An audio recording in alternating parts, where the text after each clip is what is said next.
Hey everybody, my name is Pat, and I am one of your 3 humans teachers this year, along with Abby and Gabby. Um, Today, I'm going to talk a little bit about knowledge, or more specifically, how knowledge can take different forms. We're going to talk about facts, and opinions, and beliefs, and I'm going to wrap up by talking a little bit about hypotheses and theories, right? This big process of how people create knowledge about the world around themselves.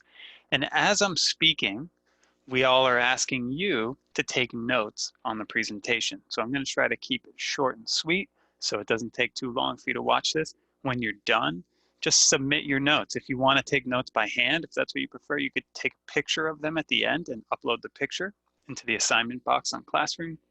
Or you could type your notes into a Google Doc or into a Word file or however you like to do it, and then upload that file into the assignment, okay? Here we go. Let's talk about facts. So what is a fact? This is a term that gets thrown around a lot in our culture these days, but people have, I think, different interpretations of what is actually factual. A fact, as we're defining it in this class, and as scientists define it, and historians define it, and all sorts of other people, is verifiable information. Right? We can determine if it's true by researching the evidence. The truth of the fact is beyond argument. You cannot reasonably contest a fact, right? The only way that you can challenge a fact is if you develop some new way of measuring or some new device that can achieve an observation that was not possible beforehand, okay? But assuming all things being equal, right, if we're just outside and we're using just our senses, right, facts are not contestable. This goes back to Abby's slides last week about observation, right? When we make observations, what we're doing is we're just collecting lots and lots of facts. We're collecting data about the world around us, and we're putting it into something where then we're making inferences and we're making meaning of all these facts. And the facts are just the building blocks. Okay, let's talk about some facts. Fact 1, the sun came out today. That is an incontestable statement. That is a fact. The hills around us are forested. That is an incontestable statement. We can all walk outside on the campus of the Putney School and see that this is the case. And we can all also agree, and we have recorded footage to prove it, that on the previous slide, I defined the word fact. Facts, incontestable things, right? But what about when something isn't quite a fact? Sometimes people say things that sound like they're factual just because the person's like really convincing or really speaking very loudly at us about it. What do we call that? We call that an opinion, right? An opinion is a judgment, usually a personal judgment, that might be based on facts, hopefully is based on facts, right? More fully, it's an honest attempt to draw a reasonable conclusion from factual evidence. An opinion is potentially changeable depending on how the evidence is interpreted. And I put question marks after certain words in this sentence, right? I said, an honest attempt. Well, we hope that opinions are an honest attempt, meaning that the person who makes the opinion is weighing all of the evidence equally and making the best judgment possible. That might not always be the case because people have their own biases that they want to serve. So they might not necessarily be honest when they form their opinions. We hope their conclusions are reasonable, but sometimes reason is subjective. Sometimes what's reasonable to me isn't necessarily what's reasonable to someone else. And so it can be hard to say when an opinion is reasonable or not, although we have certain social standards that we can apply to these situations. From factual evidence, right? Hopefully you're actually using facts and you're actually observing the world around you instead of, say, looking at Facebook and seeing something that's not factual and thinking it's factual and then going around and telling everybody this is how you came to your opinion. That is not necessarily a reasonable way to get to your conclusion. What are some opinions? The sun is too bright, okay? Well, that's an opinion. I happen to think that the sun is the perfect amount of bright, but based on your reasonable conclusions, I guess we could say that that's true. The mountains around us would be better if they were taller. Okay, I can see that you would like to climb very tall mountains, or you would like to ski down even larger mountains than the ones that are near us. Fine, that's your opinion. Pat's use of question marks in the previous slide was distracting and unhelpful, and potentially condescending to those of us who like unreasonable opinions. Well, okay, that's my bad. I'm sorry about that. And from your perspective, that seems to be true. Fine. Um, that's your opinion, right? But that's not a fact because I can contest it. I can disagree with what you're saying, no matter how vehemently, no matter how strongly you state your opinion. Now, opinions can sometimes sound like beliefs, right? Because they're very personal. People hold them deeply, but they're not exactly the same thing as beliefs. Okay, there's a little bit of a difference here. A belief is a conviction, which means it's just very deeply held. It persists over a very long time, right? You don't have a belief in one moment that just disappears the next moment, right? It's usually held over a long period of time. It's usually transmitted across generations, right? It's passed down from one group of people to another. And it's usually based on cultural or personal faith, morality, or values, right? So a belief informs how you understand the world around you in a very significant and personal way. Beliefs cannot be disproved or even contested, really, in a rational or logical manner. You can't necessarily apply scientific reason to, say, religious worship because they're different fields of knowledge in pretty profound ways. Let's think about some examples, right? The sun coming out today suggests that the gods are pleased with us. Now, if you were just walking around the Putney School campus and said that, I might not necessarily initially think it's a belief because I don't actually know if that's part of a tradition that you come from, if it's something you've always believed, or if it's something you're just saying because you heard it on a TV show and you think it's kind of silly, right? So that's hard to say. But if we were to engage with a culture or religious group that fundamentally believed this, that said this every time the sun came out, then we would have to start thinking, okay, that's definitely one of their core beliefs. The forests around us were created for human happiness alone, and we can do as we wish with them. This is a really common belief in American history, that natural resources are put there for us to use for our own pleasure and necessity, and there's no real cost to pay for that. That is a deeply held cultural belief. And then taking humans in ninth grade will prepare me for living in a diverse world with severe environmental challenges. I believe that. 10 years of humans teachers tend to believe that.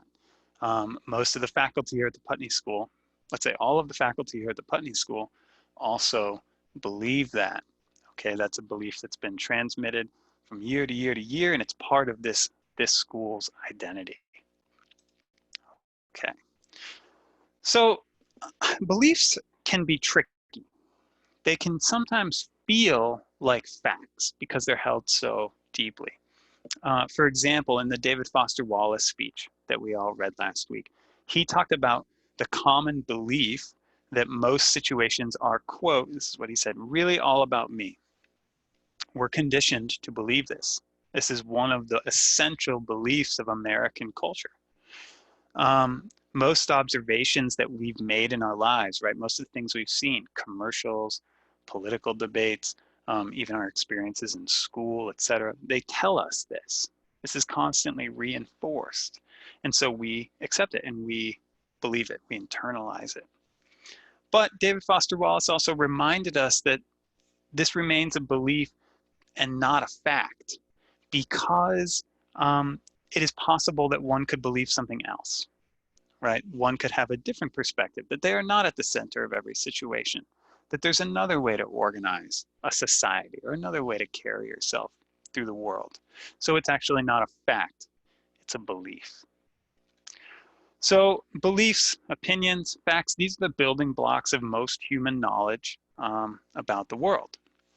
They're the product of observations and inferences, the stuff we've learned about from Abby last week. But how do we begin to determine more broadly what is true about the world? How do we start to connect our beliefs? How do we start to connect our facts and to start making sense of the world on a really big scale, right? Or more specifically, how can we ever figure out the truth in a world that's full of different opinions and different beliefs, right? Or is there no such thing as truth? Is it impossible to achieve that? Well, I want to talk about these things called hypotheses for a second. And you probably have heard this term in your science classes before, but let's just quickly review it together. So a hypothesis is a proposed explanation for a phenomenon. And a phenomenon is just like an unexplained fact or series of facts. Okay. So a common phenomenon in the history of human life, and one that we're experiencing as a society right now, is that people get sick.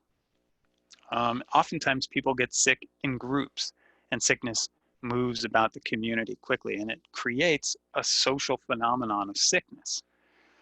And there's been different ways of trying to explain this. There have been different hypotheses to try and explain why people get sick. For example, many societies would say, oh, the sickness goes to those who have violated a social norm or who have offended a religious deity or something like that. And the sickness is a punishment for them, right? There have been other societies, by the way, who have seen sickness as a gift and as a way of anointing the special people in the society. A very common way of thinking about sickness about 150 years ago was that it came from bad smells. This was called miasma. I spelled the word out here on the side if you want to see it. And this is a picture of people in the Victorian era around the 1840s, 1850s. They were afraid of things that smelled really bad because they believed they would get sick. And they were, turned out, probably pretty right to be afraid of some of the things that smelled bad because it meant it was rotten or that it was it had waste of some kind, human or animal waste in it, and it was dangerous for them. But it wasn't dangerous because it smelled bad, right? It was dangerous because it had microbes in it. And over time, as enough scientists made observations, they were able to build up what was called or a hypothesis that microbes made us sick. Microbes also known as germs. And eventually, there's so many of these hypotheses put together that scientists are able to develop what's called a germ theory of disease. And that's the world we live in now, is shaped by the germ theory of disease, right? But if you're only one person in 1830 and you're like, I think tiny bugs in the water are what make us sick, you would probably sound like a crazy person. It takes many, many, many people having similar observations and then testing their hypotheses about those observations to create a theory. Okay, a theory is like the best evidence, the best explanation of the scientific community to explain large sets of evidence and repeated observations. We have a germ theory of disease. We have a theory of evolution, a theory of gravity, a theory of climate change, right? These are big picture issues that lots of small bits of knowledge have contributed to. Okay, most important thing I want to leave you with today is that knowledge is never just done.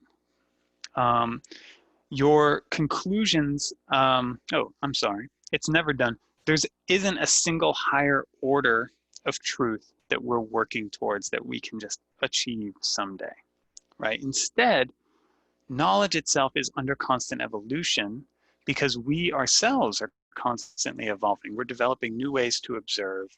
We're developing new ways to test our observations and our hypotheses. And we're collecting more and more facts as we go. This brings me to a final point. You might have noticed that I keep talking about testing, challenging, debunking. Knowledge, it would seem, only comes from lots and lots of people working on ideas together, essentially, right? Those people might not live at the same time, they might not live in the same place, but they're contributing to this big body of knowledge that we can all claim as a society. A lot of times, the way we talk about knowledge is different than this. We often talk about individual geniuses. This person's the smartest, so they're the biggest contributor to the knowledge, etc. They might say that this person has been touched by the divine, right? They have special knowledge, special abilities, and that's where knowledge comes from. So that's why we have pictures of people like Albert Einstein all over the place. He's just one person, but we hold him up as the great contributor, the great knowledge builder. But that's not how knowledge works at all. Albert Einstein is nothing without coming from a society of people who are also contributing to the fields that he worked in. So all theories are actually social, right? All theories of knowledge, whether we're talking about evolution or we're talking about gravity or we're talking about germs, these things come from people working together to create knowledge. Knowledge is social. Thanks, humans. See you all soon.